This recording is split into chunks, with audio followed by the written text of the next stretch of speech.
In accordance with the Children's Online Privacy Protection Act, this channel is not to be viewed by children under the age of 13. Viewer discretion is advised. Hey everybody, Dragon King Mark Pong. Last we left off, we successfully completed the mission in the Mazu, took the cure sample that we needed, but we also left a few samples of the cure to the doctor that we let live. Apparently, some of the patients might have been infected, and she asked us to at least keep the antidotes that we were going to have for the client, but give the rest to her. You know, just in case. We did.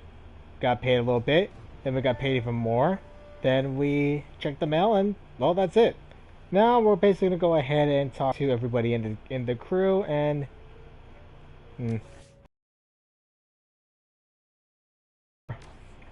Oh, if you like what you see, leave a like, comment, and subscribe. Hit that bell icon to stay notified. Let's get to it.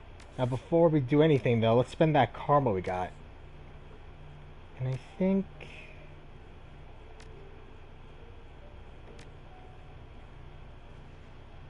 headshot, maybe? Or... let's go with willpower. Because then we can get mystic armor.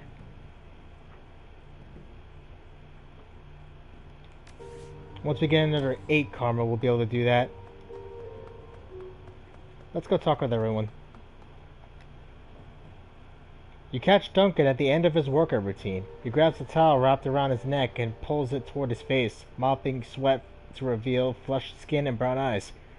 Hey, glad you're here. I was just about to come find you. He grabs his goggles hanging from his top bunk and slips them over his eyes. The side jobs are fine and good, but we've got an opportunity here. We shouldn't squander it. Get me into that station and I'll make Crate pay for what she's done.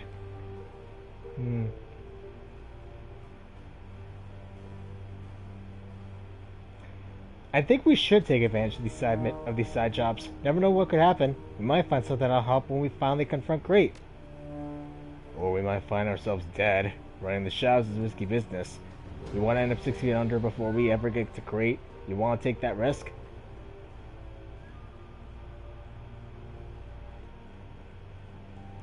I can't force you to do anything, but I'd rather have you with me than against me, Duncan. Duncan holds his face in his hand and takes a deep breath, his eyes locked onto the floor. I'm with you, Shen. You know that. I just hate this waiting game. It's driving me freaking insane. The orc lets out another slow breath. He looks at you, mouth a straight line. Let me know when you're ready to leave. I'll be there. So how are the guns? You mean these? Duncan raises his arms and flexes. A broad smile stretches across his normally serious face. Duncan, are you okay? He puts his arms down, but his smile lingers a couple seconds longer. You asked. The orc suddenly looks a little embarrassed. He scratches his nose. I don't know. I thought it might help relieve some tension in here. I can feel it in my bones. It's been a rough day.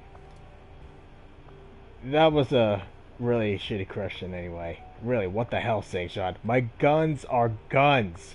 I keep them in operating shape like any decent marksman would. He gives you a cocky look. Any other questions? Hey, Duncan, have you noticed all the bird crap in the Defiance? What gives? Don't know. I haven't seen any. His lips part and he snaps his fingers. Actually, hey, now you mentioned it, I might have heard a bird. He nods thoughtfully. Yeah, that's right. I thought that maybe it was just a rat scratching around inside the walls, but it didn't really sound like one. The fucker kept me up a couple of nights ago. I'm surprised that I haven't heard or seen it. Well, for all we know, it might not be a bird. What are you saying? A bird's the easy answer, but we're ruling out other important possibilities. It could be another squatter or a late-night scavenger, or maybe something's loose inside these rotting walls. Hell, maybe it's a possum. We're only assuming that it's a bird because of all the shit everywhere. Occam's razor, Duncan. The simplest answer is usually correct. An annoyed Duncan leans his back against the cabin wall. Alright. Let's say that it is a bird. I'll just lure it out. Somehow. As long as I don't wake up in the middle of the night to you calling, "Here, birdie, birdie, birdie." Even with his eyes covered, you can feel his eyes narrowing. Ha ha, not a chance. I got a feeling that this whole thing is going to wind up being a real pain. He looks around and shakes his head. Jesus, this place, can't wait to get out of here. So what did you think about that last run? Not what I was expected. Seems like whenever we get a straightforward run, it always hits a point where it veers off in 50 different directions. Break into the lab, get cured, leave, collect our payment. Instead, it turns into break in the lab, everything goes to hell on a rocket sled, scramble to find a way out. But if one thing's still bugging me, it's definitely that doc. What was her name? Janet? The muscles in his jaw roll as he grinds his teeth. The fact that she's still out there with the power to create those nightmare diseases is giving me a headache. People like her make me sick, trying to convince us that her intentions were good. She was just a corporate pawn. Diseases like SARS-3 wouldn't even be a problem if people like her didn't try to justify their actions. I don't care what good you do, lady. It doesn't make up for the bad. Anyway, we got through it, mess and all. We had a few bruises, and by the end of the day, things worked out the way that they should have. The facility got crippled and we got paid. Anything else? Nah, I gotta run. Later. I'm pretty sure... Wait, now that I think about it... Is that bird poo? I think it is. I can't tell.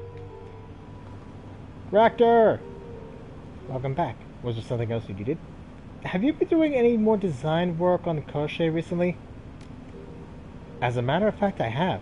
Nothing that I'll be fabricating anytime soon, mind you, but I've been exploring a recent obsession, trying to hammer it into something useful. His lips curl into a rueful smile. The concept is somewhat, how to put it, avant-garde, perhaps, but with time I hope to put it to the test. Tell me more about this avant-garde concept of yours. Perhaps it would be best if I showed you. In just a moment, I'll clear the clutter away so you can see for yourself. He turns to his terminal and rattles off a series of commands, and the windows that crowd the display disappear. You're left with a perspective view of something that looks like a cross between a scorpion's leg and the jawbone of a large carnivore. The entire assembly bristles with jagged tooth-like protrusions. Our encounter with the Yama King was a revelatory experience for me. To see such a being up close, to watch how it moved with my own eyes, to observe the crenellations of its flesh and the sculpted ivory of its crown. He spreads his hands. I was, for lack of a better word, impressed. Suppose I can't blame you. Kuan Ya inspired a lot of people. You're speaking of the nightmares, of course. He taps a fresh cigarette out of the pack in his pocket, lights it, and hangs it over his lower lip. I suspect that the Queen with 1,000 teeth left an indelible mark on us all. He turns it back to his terminal and stabs the key with a finger. The window containing the model leg disappears. At any rate, I'm still a long way off from fabricating anything usable. Emulating the spaciology of a creature that should not exist has proven to be quite the design challenge. It is, however, a wonderful way to kill time between jobs. And who knows? Against all odds, this might work one day. This work might one day bear fruit. Only time will tell. What'd you think of that last run? A fascinating job, and one that I was happy to take part in. The experiments that Shawase were conducting in that lab were all quite intriguing. From the work that they were doing on SARS-3 to the sleeper agents that they were creating via the Silver Dream project. It was all good science, legal concerns notwithstanding. I am thankful that you allowed Janet Tang to live. It would have been within your rights to kill her, of course. She obstructed us at every turn, and we have put others to the sword for much less. All that being said, she remains a brilliant scientist and a contributor to the advancement of human knowledge. I take comfort in knowing that she will continue to do so. Whoa, hold up. SARS-3 and Silver Dream are the kinds of advancement that our species would be better off without. But I'm glad that you support my decision.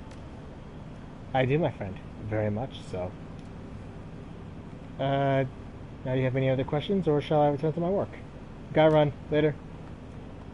I wanted to question him about that, but knowing Raptor, I'm not gonna question it. Guy Chu. Ah, he wasn't on the Rouse run, but let's just ask. Yep, figured as much. The only two people who can talk with left are Isabel and Gobbet. So yeah, I've actually been talking with the guy in charge of who made the Falconer series, Thomas Sola. I think I found his YouTube channel for Bulwark Falconer Chronicles development. I sort of shot him a message telling him that there's a thing going on with the save and exit. Apparently, there's a glitch. I think a bug that crashes my game every time. So we've been having a bit of a talk over like the YouTube message system. Hopefully this gets patched out. Anyway, stale metallic air fills Isabel's cabin. The round window that's usually cracked is shut tight, and it feels like the temperature in the room has raised somewhat, maybe due to the lack of ventilation. Isabel is on her knees, hunched over her cyber deck, typing vigorously. You can see sweat beading on her forehead. She looks exhausted. She pauses and sits up for a moment. 4:19 a.m. on Nano Drive. What? Isabel turns toward you. A pair of tired eyes meets your gaze. Her shoulders look stiff, as if she's hunched over for a while, and a single red cable protrudes from the dark mass of her hair. She repeats herself. 1 Nano Drive. She leans back down and continues to clack away on her deck. 4:48 a.m. 1 splitter. 5:33 a.m. Small double-ended cable bundle. Her voice suddenly turns angry as her fingers jab the keyboard. My favorite hairband! She suddenly lurches upward and looks at you, and her brow furrowed, and proceeds to stare in silence.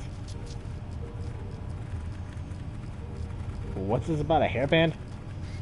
Her lips pucker as she studies your face. I've never seen you this frazzled before. It's a little upsetting. But slow down and tell me what you're talking about. Decker moans, clearly irritated. She closes her eyes and rubs her temples. For a few weeks now, my things, have been disappearing. I didn't notice it at first because it was just small objects, mostly food wrappers. But once my hairband went missing, I started looking around and realized that quite a few of my smaller possessions were gone. I've never seen you wear a hairband. She shoots you a sassy, narrow-eyed look. You wouldn't have, because it's missing. Last night, I finally found the culprit. A damn bluebill. Bobo. I was jacked into the Matrix doing some routine tasks when something came through my window. I watched it land on the wooden floor and hop around like it was searching for something. Her eyes go wide and she stares ahead. It was the Bobo, and it was looking for me. But I was in the Matrix, and my body was right there. She pats the floor near her computer. The stupid thing stared at me until I knew I wasn't awake, then rifled through my stuff and started carrying away things. She motions to her cyber deck. It came back 4 times in 2 hours. I'm accessing my Matrix logs here to confirm the times. Shit, I need that spare too. What are you gonna do about it? I need to figure out where the Bobo's stashing what it's stealing. I need to get my things back.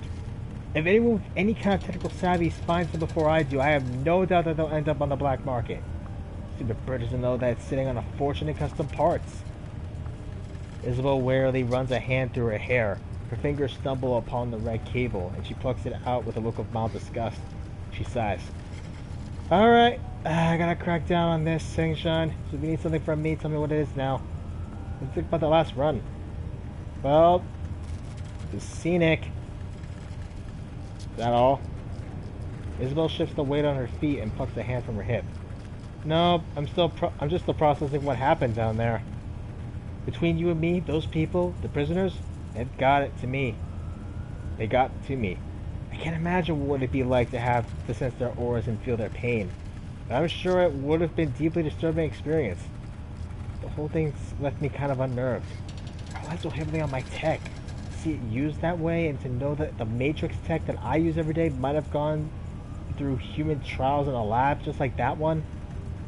She raises her hand, palm out. She closes her eyes. I can't talk about it anymore. I'm sorry. Can we change the subject? That's all for now. See ya. Good luck on killing that bird. The noodle machine. It's warm to the touch. How the hell is it still even here? Gobbet raises an eyebrow. Another day in paradise, eh, Seattle? Seriously though, we should get on that run for Queen Lam. The sooner we hit that police station, the sooner we can watch Crate's messy public downfall. I'm not usually one for spectator sports, but this is one that I want a front row seat for. Don't worry, Gobbet, we'll hit the station soon enough. Go. After we kill Crate, what's next for you? Got any big plans? Boredom. Ah, crap. Internet quality connection. I knew it. Well, good thing there's not really much of a big episode today. Of course, even if you were to scurry off somewhere, I keep tabs on you. It's what friends do. I prefer if you stayed, though. You're the only person on this boat who's brave enough to eat my cooking. Hey, viewer, what do you think about that last run? Well, I wasn't there, so, no. Shrugs. I've got nothing.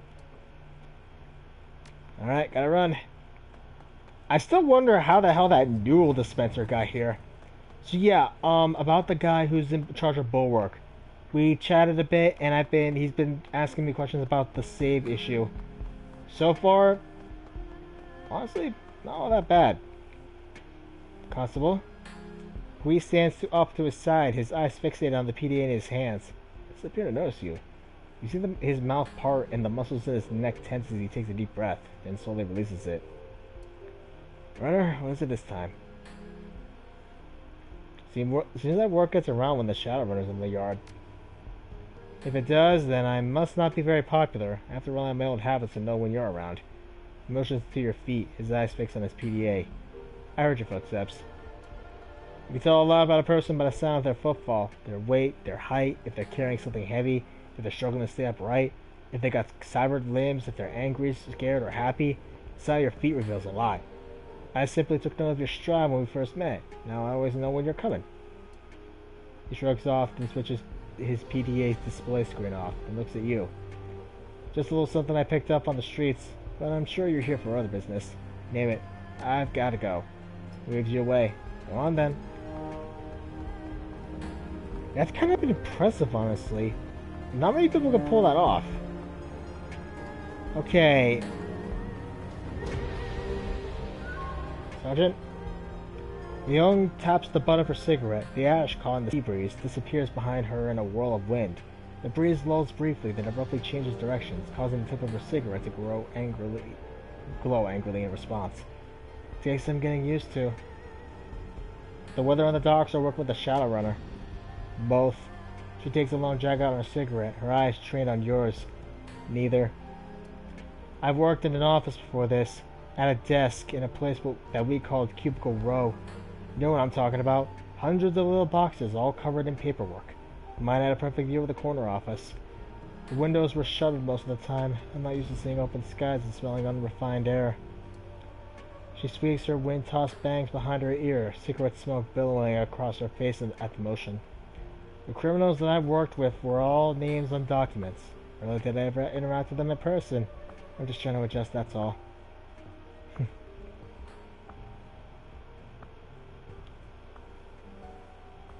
Interesting change. Requested or ordered? I requested it. Need to mix things up. She waves her hand dismissively. Cigarette smoke trailing behind her. Something you need from me, runner? I've gotta go. She nods. Back to it. Okay. What other missions do we have? And we could talk to Jomo. Though we gotta go to Icon Tower, which I think I'll handle for next time. So yeah, short episode today. I was talking with the guy in charge of Bulwark. He's gonna take a look into that issue with my save. Because every time I try saving and exiting the game, it always ends up messing up. Like, it always crashes and then it corrupts the save. It's happened twice now. I think he's gonna try to see if he can recreate it with the QA team. Seemed nice. Anyway, I've also been playing Red Dead 2, so there's that to consider. But I'm gonna go ahead and call it here for today. Relatively short episode, but let's be honest, this campaign is going to be relatively short. I know I'm artificially extending it, but at the same time, I kind of just want to do it. Just want to do it at my own pace. Anyway, I'm Drinking Mark, and next time on Let's Play Shadowrun, we're going to go and take care of the Icon Tower. Then we're going to go ahead and get the hell out of here. Well, finish up the Tiger's Den, do all that, and then get out. If you like what you all saw, leave a like, comment, and subscribe. Hit that bell icon to stay notified, and I will see all of you next time. Laters.